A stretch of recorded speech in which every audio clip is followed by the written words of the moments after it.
Handa ang Philippine National Police sa magbigay ng kinakailangang seguridad para sa darating na halalan anuman ang desisyon kaugnay sa pagpapalawig ng panunungkulan ni PNP Chief General Romel Francisco Marbil.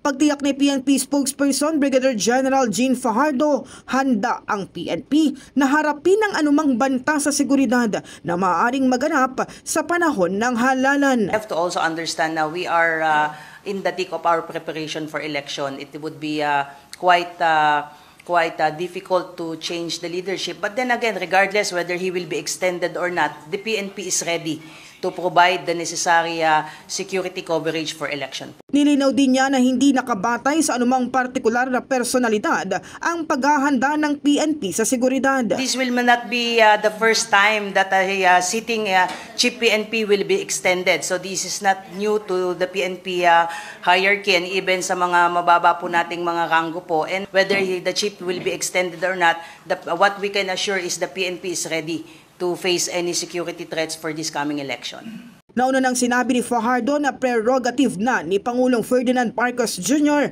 ang desisyon kung palalawigin ang termino ni General Marbil na nakatakdang magretiro ngayong Pebrero.